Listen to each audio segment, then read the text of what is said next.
we are starting our 8th session. We are starting. Actually, in this session 8, we have a tumors in complex anatomical situation. In this section, we have two presentations. First one from Jan Bruha. The title is Examples of Complicated Cases, Solutions and Decision Making, Advanced Techniques for Achieving Resectability, PVE. So, good morning, afternoon, sorry. I would like now continue with the section about the presentation about the liver resection. And yesterday we spoke about the importance of future liver remnant volume. And in this moment, I would like to speak about the possibility how to increase or augment this future liver remnant volume if it's necessary. So, very short and brief recapitulation of the yesterday presentation. You could see basic information about the future liver remnant volume. It's the rest of the liver tissue that is left at the patient after the surgery, and future liver remnant volume must be in accordance with the pathological situation in the liver. So healthy parenchyma needs 25% of future liver remnant volume. The most common group of patients that we treat are this patient with patient after the chemotherapeutic treatment. So if it's basic or classical chemotherapy treatment, so we need 30 to 35% of future liver remnant volume, and prolonged chemotherapy, so there is necessary 40% of future liver remnant volume. So the most common disease that we are treated in the liver, so are colorectal liver metastasis.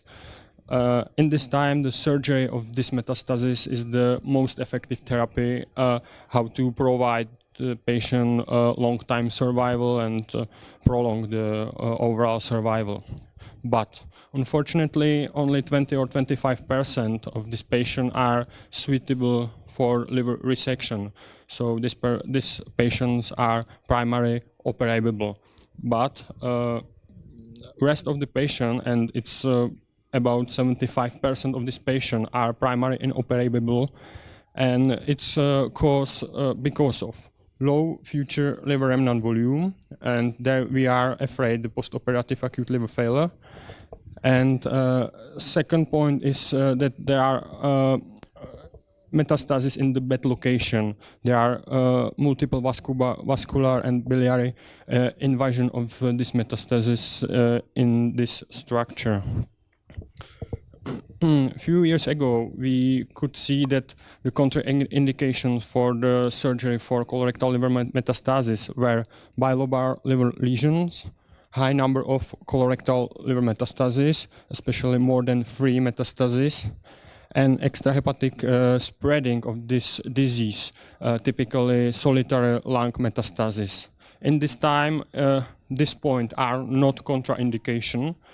Especially, for example, this extrahepatic spreading in the situation when this extrahepatic spreading is possible to treat in other step, for example, by other surgery. So in the first step, we perform the liver surgery, and then we continue with the treatment of other metastatic disease. So in case of the operability of this extrahepatal spreading, so if it's possible to continue, and then everything is dependent on the future liver remnant volume. So about our LISA system for the CT volumetry measuring, so we spoke yesterday also, and after this presentation, my colleague will speak about the LISA in more detail, so you will see how this system is working. So now there is the question, how to treat the patient with primary inoperable colorectal liver metastasis. So first step that we can use is neoadjuvant chemotherapy and downsizing of colorectal liver metastasis. Other ways are the ways that we use for augmentation of this future liver remnant volume, and there are portal vein ligation, portal vein embolization, or a relatively complicated name associating liver partition and portal vein ligation for stage hepatectomy. We make it shorter and call it ALPS.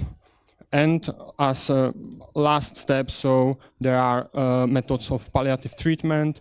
For example, transarterial chemoembolization. We spoke about it yesterday also. And other possibility is radiofrequency ablation. It's the special technique when we use the probe that we step inside the metastasis, and it generates heat and it burns this metastatic lesion. So it's possible to perform it like an open approach, like a classical surgical approach, or it's also possible to use this method under the CT control. And last point is also, of course, palliative chemotherapy. So the mechanism of portal vein ligation or portal vein embolization. So our goal is to stimulate growth of future liver remnant volume, and the mechanism we can see in this picture. Here we have the tumor in right liver lobe that's possible to treat only by right hepatectomy. And we calculate the future liver remnant volume, and in this situation it's not adequate.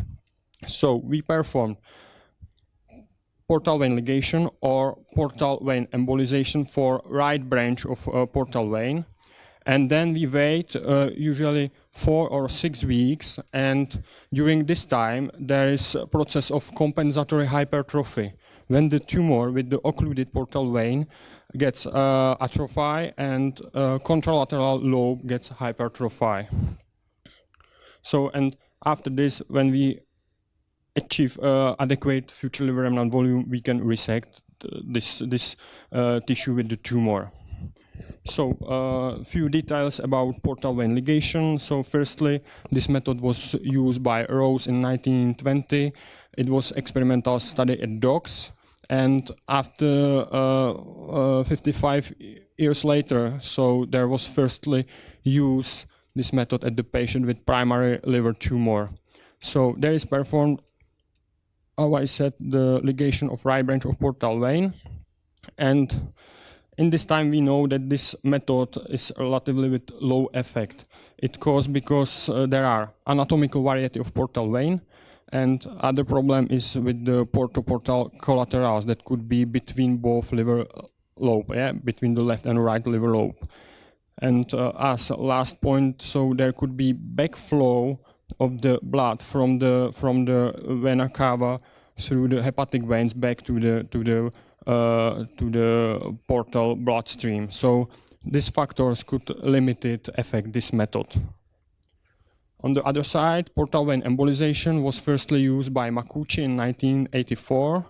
So usually there is used the tissue glue, typically hystoacryl or lipiodol. Some workplace or departments use coiling for the embolization. What's very, very important, and it's differ against the portal vein ligation, is that when you use the tissue glue, so you have to fill all branch of right branch of portal vein. So it's really necessary because you limited the effect of the portal collaterals or shunts between liver lobes. And then after 4 or 6 weeks, so you perform the CT volumetry. And if you achieve the adequate future liver remnant volume, you can perform the liver resection. So, portal vein embolization is usually performed by interventional radiologists under the angiography control. Here you can see how they step the portal vein with the very thin Chiba needle. They use enhanced solution for visualizing the branches of portal vein, and here you can see left and right branch, and here you can see the tissue glue inside the right branch of portal vein, and here you can see how the branches of this branch of portal vein are filled with the tissue glue. So how to treat the bilobar lesions? So Then we use the stage procedure, and how you could see here. So first step is that you have to perform the surgical procedure when you perform the non-anatomical liver resection from the left liver lobe. You can see it here. There are bilobar liver metastases. Here you can see the effect after the first step. In case of the situation when we cannot perform non-anatomical liver resection, so we can perform RFA, but we prefer non-anatomical resection. So it's our goal to perform it in the first step. Then you, our interventional radiologist, perform the portal vein ligation. Then we have to wait for adequate future liver remnant volume, and as a last step, so we can perform the right hepatectomy, and here you can see the remnant liver volume that's enlarged after the PVE, and that was treated at the first step and is also without metastasis. So, and last procedure is ALPS. So it's also a procedure when you have to perform in few steps. First steps, again, you open abdominal cavity, you have to perform non-anatomical liver resection from the left liver lobe. Then you perform ligation of right branch of portal vein, and you have to perform the dissection and cut the liver parenchyma with the vessels and all branches that are there for biliary tree and so on, because you cancel the shunts between both liver lobes. Then you have to again wait for the effect at this method. So some authors publicated that only 1 week is enough for adequate future liver remnant volume, and after this you again perform the surgical procedure and you finish the right hepatectomy. So now is the question, what's better, PVE or ALPS? So both methods are using in the clinical practice. Both methods has advantages and disadvantages. For PVE, so it's established method, but there is slower growth of future liver remnant volume. It's between 4 or 6 weeks, and the resecability after this method is between 60 to 70%. But on the other hand, there is minimum of complications. So on the other side, there is ALPS. There is higher growth of future liver remnant volume. It's between 1 or 3 weeks. Then there is also higher resecability against the portal vein ligation. But on the other side, there is a higher mortality and morbidity after this procedure. So that's why our department prefer the portal vein embolization, because there is a minimum of complications. So, and now some stories of the patient from our department. Here you can see the first example. It's patient with colorectal liver metastasis. In his history was non-anatomical liver resection from segment 2 and 3. And in this moment, this patient has a recurrence of the CLM in the right liver lobe. You can see it here. It's lobe 8 and 7. In this situation, the future liver remnant volume was only 28%, so we indicate this patient for portal vein ligation. Yeah, I again show you the three-dimensional model from the LISA. So here you can see the localization of the tumor. And after the 4 weeks, there was the future liver remnant volume around 52%, and it was possible to perform right hepatectomy. And second example, so there is patient who is 25 years old. He has a large metastasis inside the right liver lobe. You can see it here. And the future liver remnant volume in this moment is 32%, so it should be enough for the right hepatectomy, so we indicated this patient for right hepatectomy.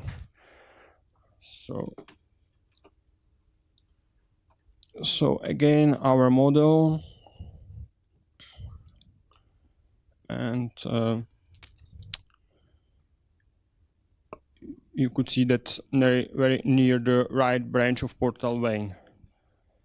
And when we open the abdominal cavity, so at every patient who is operated for the operated for the liver tumor, so when we started, so we perform perioperative ultrasound when we use the probe and place it on the surface of the liver. So we find there that the metastasis is diameter 9 centimeters, but there were another one smaller metastasis in right liver lobe.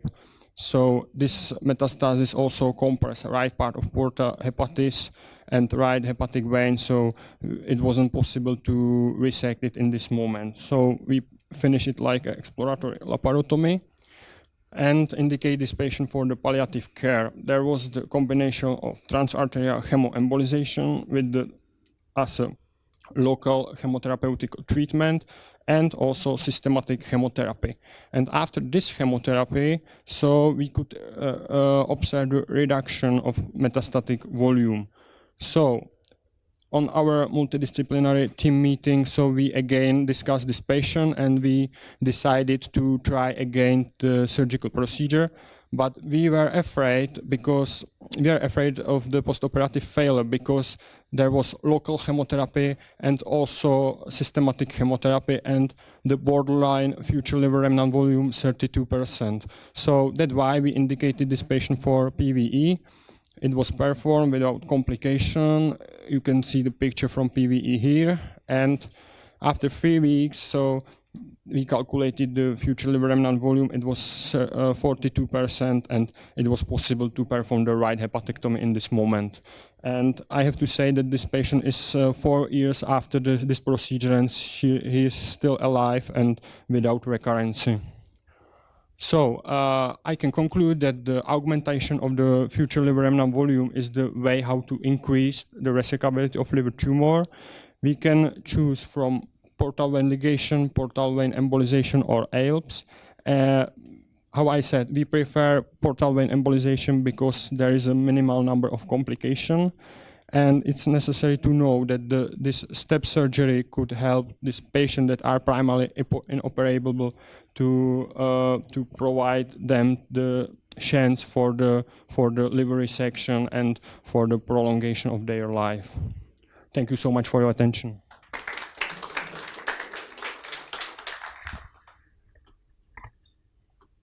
Thank you, Jan, for that excellent presentation. We learned too much for hepatobiliary surgery. I want to ask that, could you briefly summarize the advantages of LISA for hepatobiliary surgery? You know that we are a wide range of people here, medical students, general surgeons, urologists, and gynecologists are here. Could you briefly summarize what you expected from LISA and what you learned from LISA, and what were the advantages and disadvantages? So LISA has effect for us because we want to be a little bit independent on our radiologists, and we want to be able to calculate the future liver remnant volume alone. And also in the future, we wanted to be able to, when I say it, play a game and plan the resection line. So that's the main our goal and course what we want to achieve with this LISA system. Moreover, it will be used also by interventional radiologists for simulation models for practicing, for increasing the learning period, for improving the learning curve. Maybe you will use. Yes, it could be also useful for students for the training of, for example, segmentation, finding which segment in the liver is with the tumor, which is free, and how to find the, I don't know, portal vein and other vascular structures there. Did it could be useful. Document your cases for the literature? Have you published them? You mean LISA?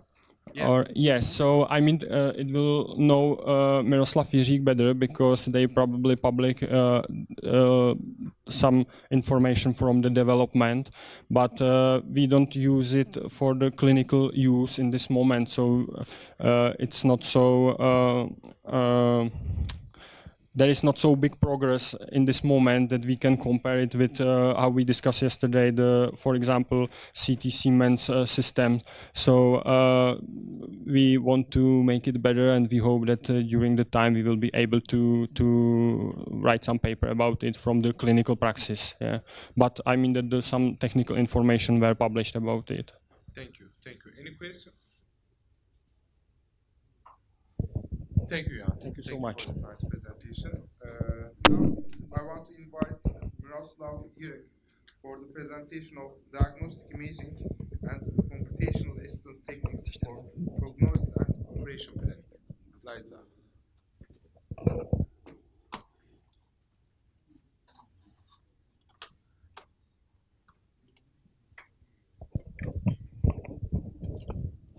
So hello, my name is Miroslav Jiřík, and I came to you from Pilsen, Czech Republic, with my colleagues Lada and Jan.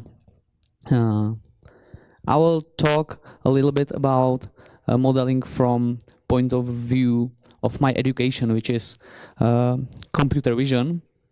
So I hope it will be not boring for the people from medicine. I will promise you that there will be not too much equations in my talk. First, I will show you something about modeling, because I will use this word in my presentation.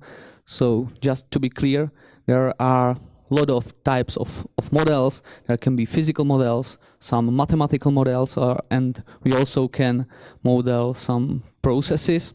I will show you just some examples. This is the largest built model of Mississippi River Basin, which has been used for estimation of flood.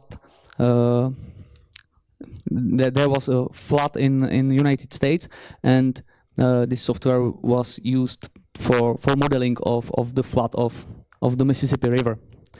Here is another example. I hope it will be there.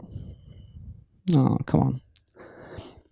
You will see, yeah, this is a bypass pressure model, and it is just simplified version of bypass, but it can describe a lot of things and it can help in the understanding to the processes inside the vessels and veins, which are treated like this. Now something about imaging. You probably all knows the computer tomography. The data from computer tomography imaging are data which we are using for our modeling, and this is just, for us it is just some kind of signal which is 3D. We have we have a matrix where each voxel is just a number in our matrix, and we are working with these numbers. The first step when we are creating the model is the segmentation. I have here what the segmentation is. We have the image voxels or pixels, and the segmentation is just process where we want to split the image into two parts. One part is the object, and the second part is the background. And this is different than the segmentation of, this is not the segmentation of liver by Keynote. This is just image segmentation, and it is different, the same term for different thing. For us, the segmentation is just separation of the image into two parts, where one is the object and second is the background. In this video, you will see some simple segmentation method. It is just manual segmentation. Yeah.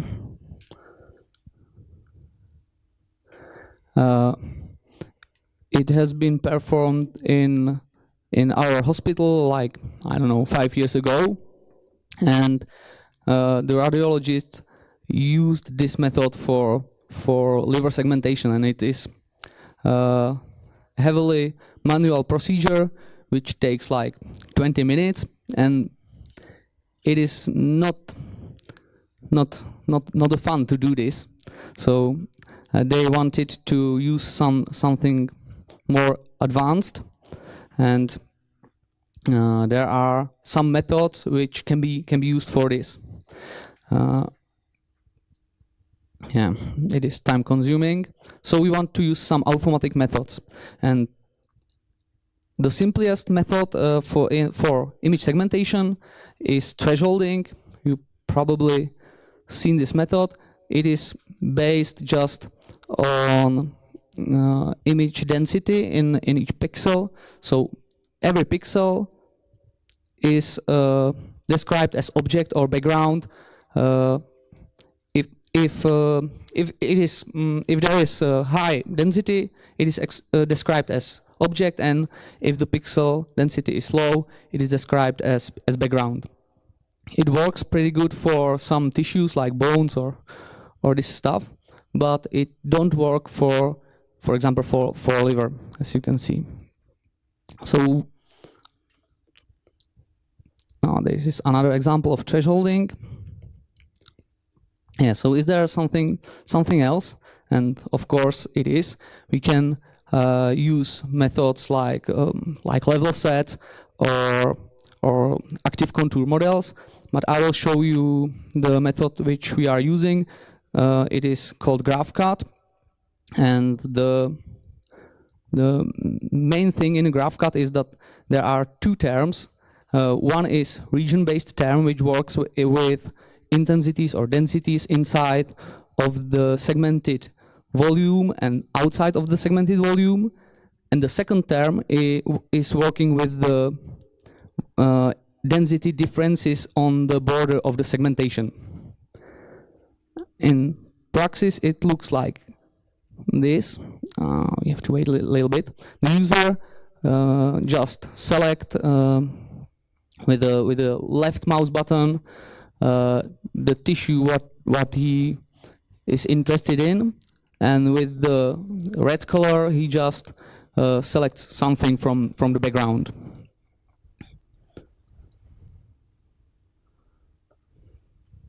Yeah, recalculate, and this is the volume with green color. I hope you can see it.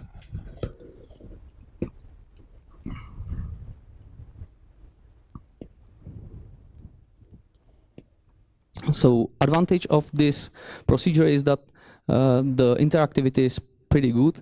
It doesn't take too much time, and in a lot of cases it works fine. Of course, there are cases which are not so good. Hello. Yeah. Anyway, the human eye is always better, and this is one of my messages for you.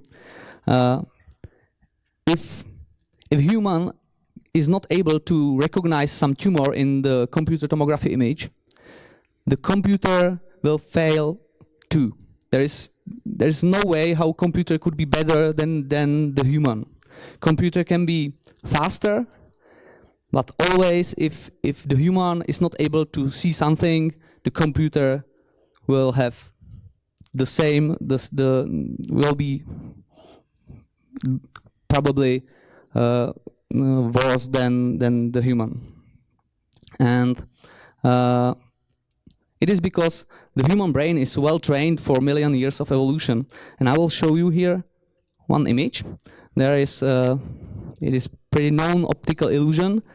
There is a square A and square B, and the color inside of this square, A looks to be darker than B, but if you just measure the intensity inside of the image, the intensities are the same. And it is because this is the proof that human brain makes a lot of preprocessing that is unconscious, and these preprocessings are pretty unknown to us. If we would be able to implement this into the computer vision, it would be probably the best thing what we can do. Here is the proof that the colors are the same.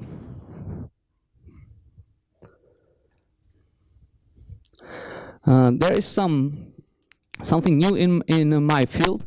The neural networks are pretty interesting in last, I don't know, 5 years, and they are similar to the human brain. So they can easily recognize, like, you can train the neural network to recognize dog from the cat and from the car and boat and this thing.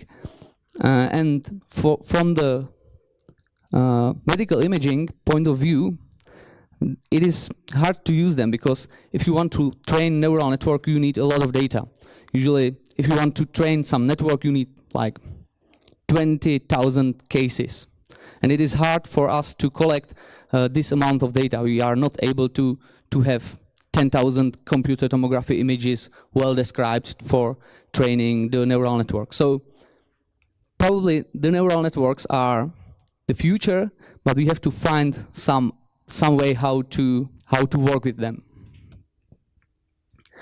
Now just little bit about the operation planning.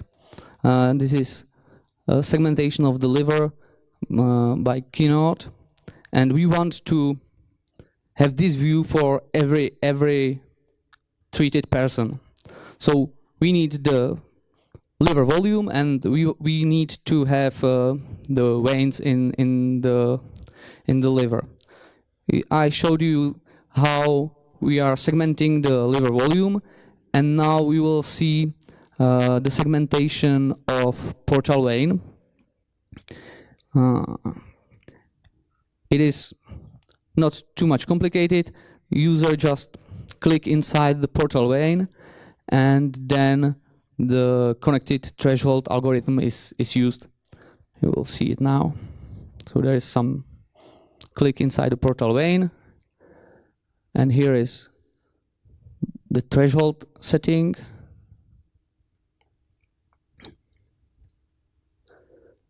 Yeah.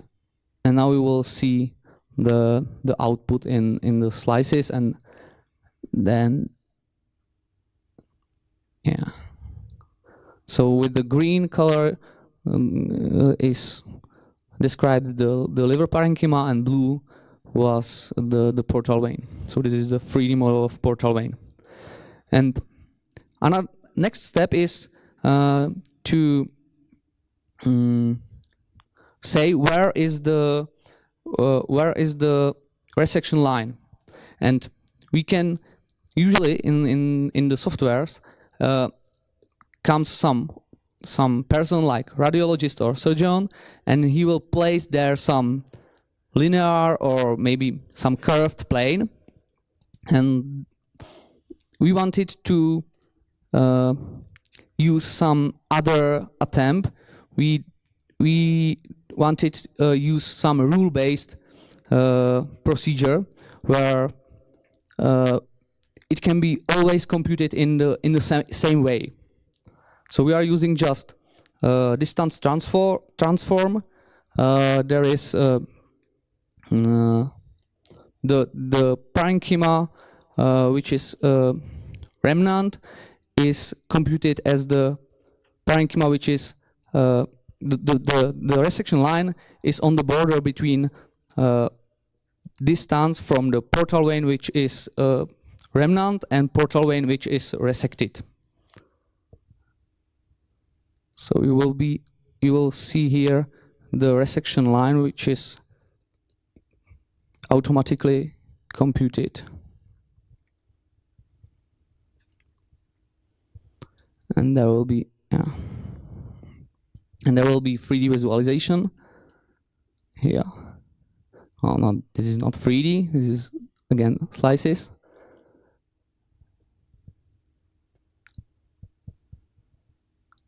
And here's 3D visualization.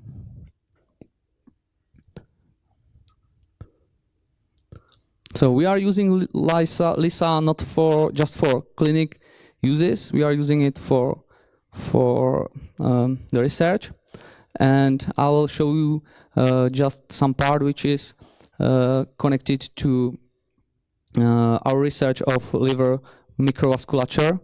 We wanted to understand to the smallest vessels in the liver, and here is 3D model of the microvasculature from the corrosion cast. You will see it tomorrow. And this is based on computer tomography data. This is just small part of liver with all veins inside. And for our research, we wanted to have some description of this mess. And good description is, for example, the total length of the veins in cubic centimeter of this parenchyma. So we developed some algorithms for measuring the total length, total surface of the veins, tortuosity, and other parameters.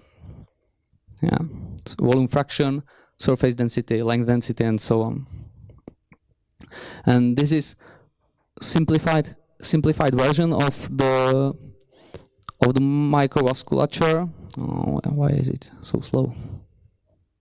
It is used for perfusion modeling because our colleagues from Department of Mechanics wanted to use simplified model with 1D representation of each vessel segment, because from the point of view of the modeling of the blood flow, this is easier to model than the fully 3D model.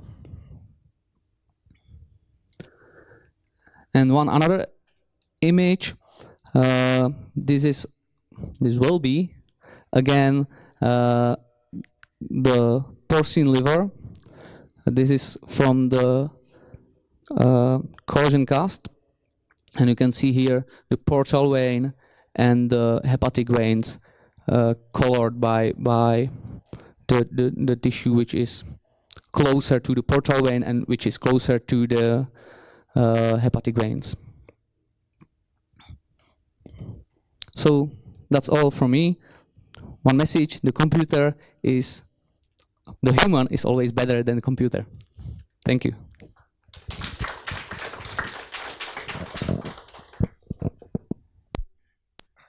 Miroslav, thank you for that impressive presentation.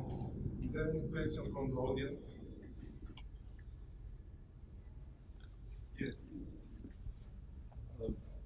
Why the choice of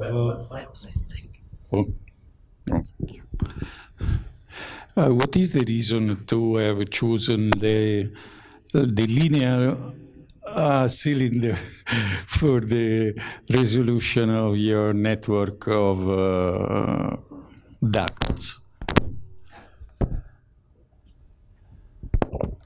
Yeah, I think it is a good question. Thank you. It is because if the vein is measured with the computer tomography, it is not perfectly smooth, and if the model of the vein is not smooth, there are turbulences in the fluid modeling, which are in the model but not in reality. In reality, all the veins are perfectly smooth. So our model, which is not smooth because of imperfections of measurement, there is some error of measurement, makes something different than in real world. So we wanted to be closer to the real world by the simplifying of the vessel segment. But do you have the lines of axis of all your tree? Are you able to extract that information from the 3D data? Yeah, we have the very middle line in each vessel segment, which is curved, but for the modeling was used just linear model of the vessel segment. Okay, thank you. Thank you. Is there any more question? Thank you, Miroslav, for that presentation. Actually, we are continuing with the ninth section, which is basic training on sacral neuromodulation. We have one speaker, which is Dr. Huri. He combines two presentations in one. basic information on sacral neurostimulation, and anatomic tips and tricks of SNS. Dr. Nuri, please.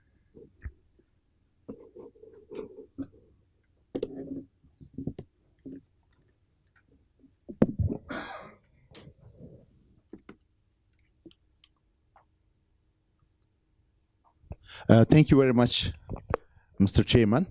And today I'm going to talk about the really technologic procedures for urologists and also for some general surgeons who are interested in the sacral nerve stimulation.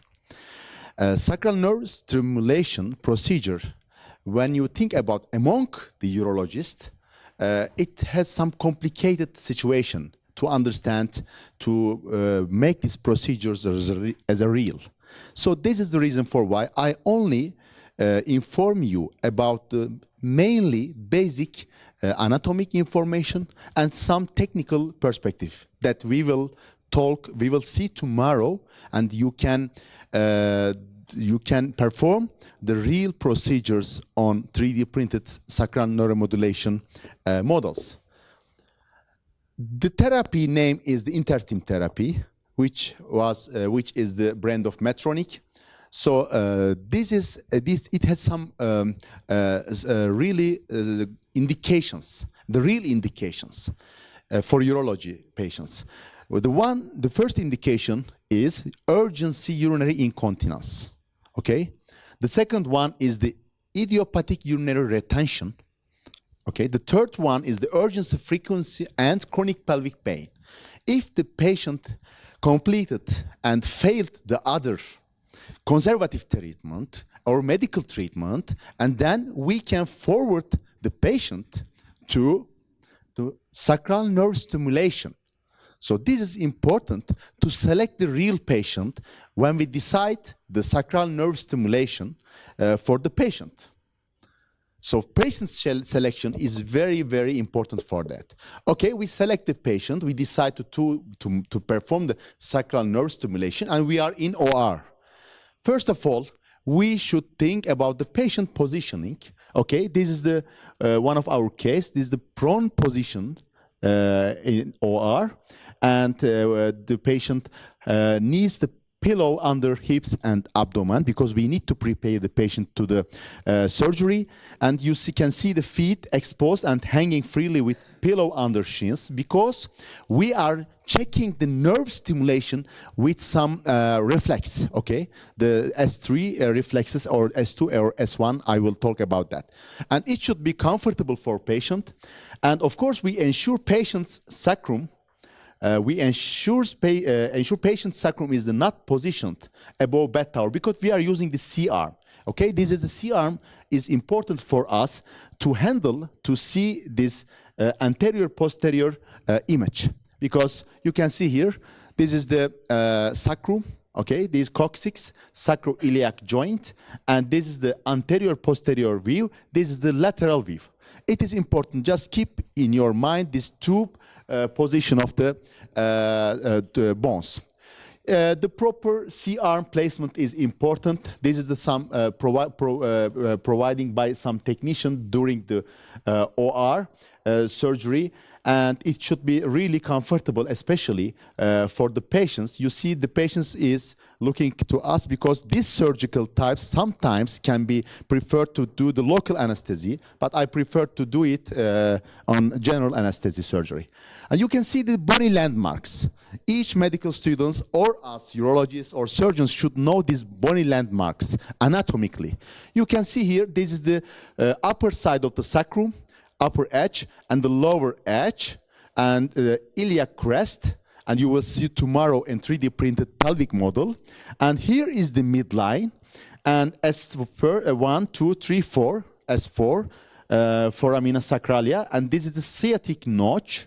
It's important, especially to landmark to put the needle for the sacral neuromodulation, and the sacroiliac joint. Okay, keep in your mind this picture, please.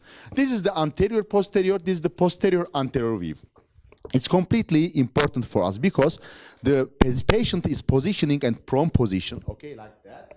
And when the prone positioning, the posterior side of the patient is looking us with this type, okay? And we are putting the needles at the posterior anterior side, but we should use anterior posterior view during the sacral nerve stimulation. So this is the reason for why the anatomic landmarks are very important for us. Also, you can see easily here, sacrum, okay, promontorium, sacrum, sacroiliac joint, coccyx, and the midline here midline, and the lateral part. This is the sciatic notch here. You see, this is the sciatic notch at the anterior posterior radiographic image, and also the anatomic picture here. And so we are defining the sacral foraminas to put our neurostimulation like a pill, okay? The electrodes into the sacral part. And you can see here all anatomic landmarks step by step. Important anterior posterior anatomic landmarks I would like to check again.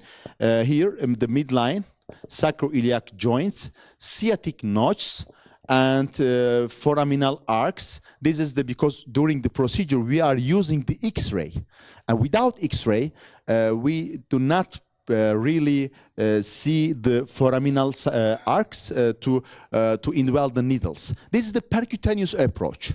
Percutaneous approach to the sacral foramina. And especially when you look here, but you cannot see the nerves, but nerves actually, you will see tomorrow. I always say tomorrow because this is such a little bit advertisement, and we have to do it. From medially to laterally, okay, the nerves coming from medially to laterally.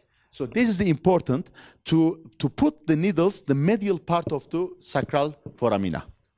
And here you can see the important landmarks, but we are remarking the needle place that we will do the puncture according to the crosshair technique.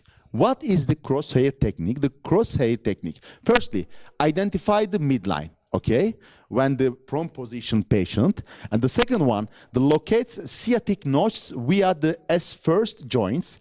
Okay, here this is sciatic notch. The sciatic notch, and just draw line between end of the sacroiliac joints. And this point is the crosshair technique. And S3 is approximately 2 centimeter and 1 finger, okay, breadth, lateral to the crosshair formed by midline and the sciatic notch. So it means that during the procedure, we are putting the needle, okay, as a blind patient from this side. And this is the really anatomic surgical procedures that we should know the real anatomy if we want to perform the sacral nerve stimulation. Yes, this is the anatomic secrecy of the procedure. On the other hand, we want to optimize the tined lead implant technique, because tined lead means that the electrodes, maybe it's easy to understand, the electrodes is like a very, very, very thin layer, and the optimization needs 3 key steps. Good patient selection, as I mentioned previously, optimizing the tined lead placement. Tined lead placement needs a really good anatomic landmarks, and managed by FACT. And you see that why we need optimizing the tined lead placement important, because the better potential for success, because we are using the battery. Firstly, we put the electrode into the S3, okay, but we are using a battery to manage the neurostimulation of the bladder. So it means that at least we need to have 5 to 8 years for the patient to regulate the bladder function easily as a comfortable for the patient. So this is very important and unique type to be the better. So it needs, so we should be then put the electrodes the right side, and for better potential for success, we need more active electrodes. And the increased programming options, maybe tomorrow you will see again, and the programming is important. There will be 4 electrodes in that. And of course, we are using the battery, but we should extend battery life. How? For the battery life, you should put the electrodes at the right side. At the right side, provide us less than 2 volt power. So we can use the battery, the more life, and that is the really need the lower amplitude settings for that. May save procedural time, of course, if you know the better anatomic landmarks, you can save the procedure time and of course the fever revision after the procedures. And as a review, the medial, the lateral part is very important. This is the part from of the nerves, the sacral nerves, exit the superior medial quadrant of the foramen here. This is the anterior posterior view. S1, S2, S3, S4 foramina. Okay, we are just focusing on the S3. The main target is S3 for needle placement. Should be reviewed importantly. Another key for optimization of tight lead placement is foramen needle placement, as I mentioned. Identify the medial edge of foramina using the C-arm. The second one, identify the needle entry point, also using the determination of the anatomic landmarks. Keep needle medially as an urologist, because we are a little bit keen to make a percutaneous approach. So this is important to use the needle at the right way, and test needle at anterior edge of sacrum. You are testing the needle, as we will tomorrow. We will try it just to give some electricity, okay, from the battery. If it works or not, it will checked by some reflexes. So the proper foramen needle placement is, so it needs to identify the middle edge of foramina. We are using the anterior posterior fluoro, okay, and X-ray, and we are marking the skin during the procedure for prone position patient. No need to identify S3 with AP, okay? No need, because we are doing the crosshair section, and you can do it if you know the anatomy good. You can do it easily. This is the one of our session, okay? The prone positioned patient. Here we put the needle percutaneous lead to the S3 foramina to success the surgery. As a summary, identify medial edge of foramina. I am repeating again because it's very important to make the understandable presentation. Identify the needle entry point.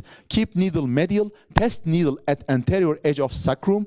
Okay, because you are putting the needle into the sacrum and to go through the foramina. So this is important. You have to reach to at the end of the sacrum, anterior side of the sacrum. So after foramen needle placement, we put the needle, we use the guide wire, and we need the introducer sheet. Introducer sheet provide us to put the electrodes into the sacral foramina. So this is we need to know the foramen and sacrum. You hear radio opaque marker depth, and this is some technical points that I don't need to understand now. Maybe we can talk tomorrow. And avoid false passages if we succeed, if we achieve the good positioning. You see, this is the lateral view here, the lateral view of the sacrum here, and we indwell the introducer sheet into the sacral foramina to reach the successful introducer sheet. And it's important that you can see the sacrum, and we are indwelling the introducer sheet, half part of the sacrum, and then we are putting electrodes into the sacrum to reach it. And these some examples for a lateral view of the sacrum. You see this introducer sheet is not absent, but we have a radio opaque marker. This is the right position of the introducer marker. It means that you can put the electrodes directly now. Okay, this is a good way. So you are right to go that. However, at the last part, we are ready, introducer sheet within the sacrum, and now we will put the timed lead placement. Timed lead means that the electrode placement. We have 4 electrodes in one line, okay, in one wire. We opt to create under 2 volts for the battery life, and the position is important. 0, 1, 2, 3. okay, 4 electrodes within the one wire. And so it is important to understand the all electrodes creating we are using the 4 electrodes with the machine, okay. It can be programming. It's really the completely mechanical issue. And the programming means that we are changing the programs according to the patient response. Okay, if the patient satisfied from the, for example, there is an overactive bladder. She is bleeding more than 40 times. She is urinating more than 40 times in a day. Okay, every treatments, the conservative and medical treatments and Botox and failed. Okay, we decided to do this nerve stimulation. And we are just changing programming using these electrodes, okay, externally, and also tomorrow you will see it, and so we can achieve it. This is for this some kind of the electrodes that we are using it, and also this is one of our case, the 0123, okay. This is the, you see here, this is the anterior part of the sacrum, the lateral weave, and we actually want the last electrodes clearly near to the anterior side of the sacrum, and we have to achieve it easily. This is the other lateral weave, and the medial side you can see here. This is like the S3 nerve pathway. Okay, we are putting the electrodes completely parallel to the S3 after the surgery. And this is a very short video I would like to show you because we will mimic this video tomorrow. I hope if it works. Okay.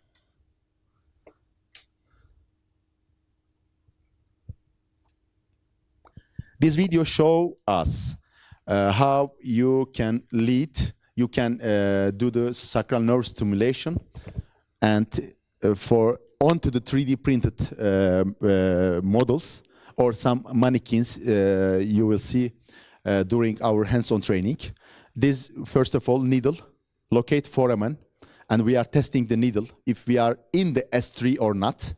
Okay, now we are satisfied we are in 3. We remove the needle stylet, okay, first. Needle is inside the sacrum. And we are inserting directional guide. Okay, the directional guide has some depth marker. We have to catch this marker. First of all, we hold guide to remove needle and only guide inside the sacrum now.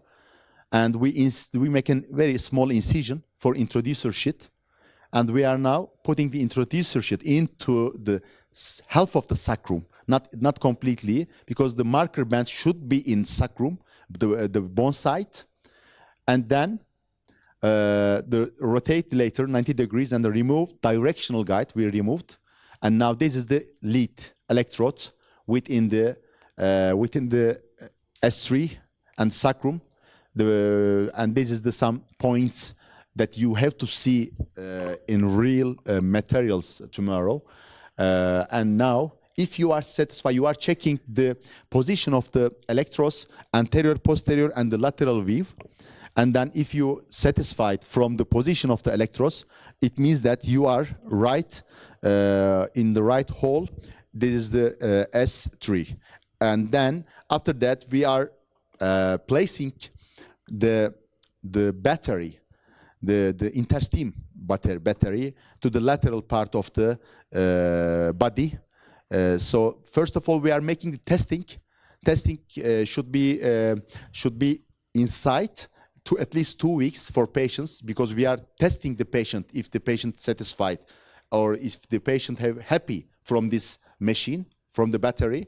And if the outcome is good, we are putting the actually the permanent battery for the patient satisfaction.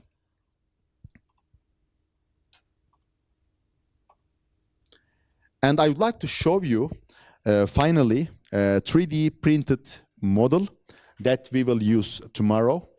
And this is the sacrum. This is the posterior part of the hip, and it's really very soft, and you can put the needle inside to the sacrum. we harvested this model from patient, one of the patient CT scan.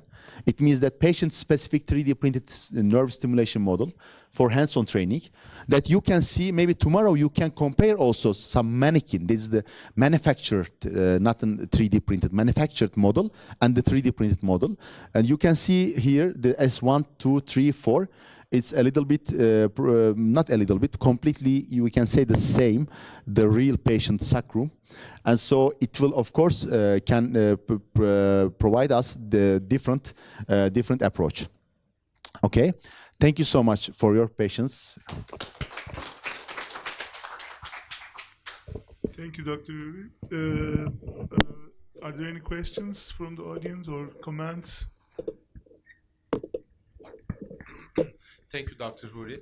I want to ask that what's the general cost of this sacral neuromodulation?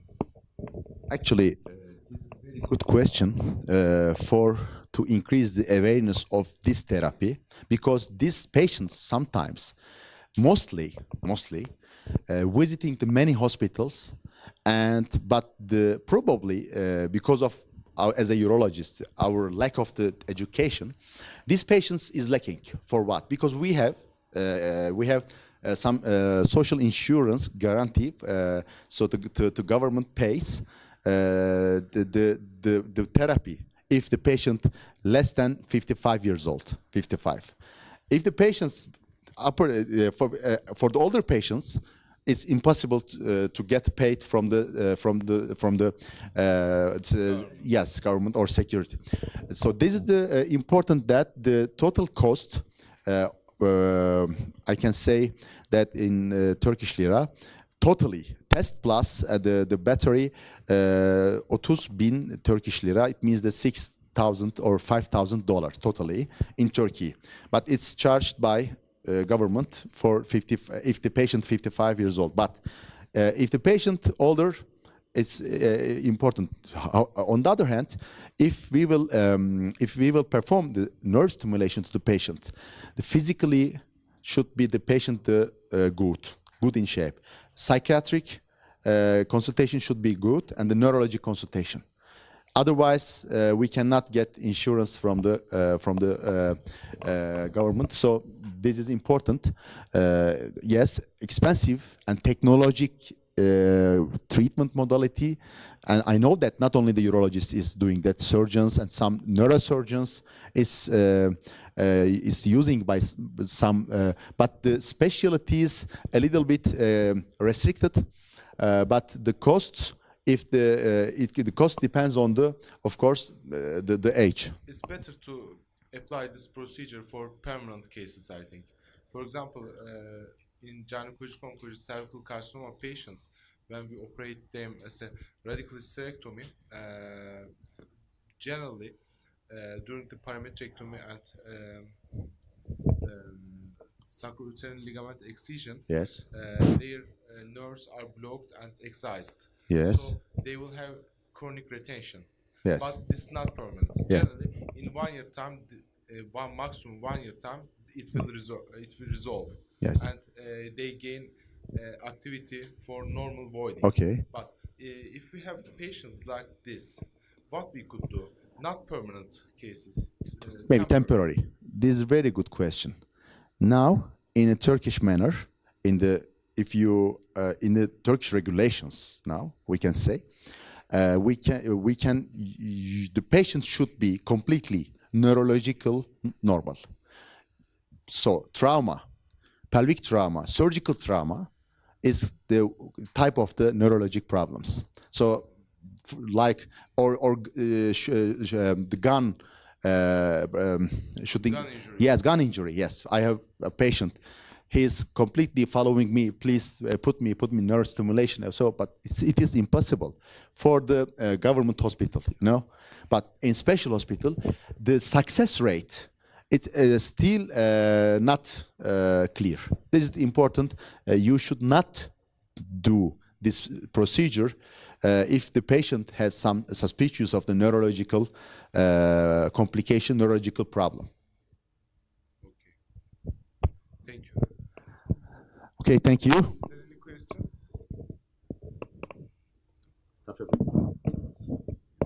minutes time break, coffee break. Thank you, Dr. Huri, for that excellent presentation.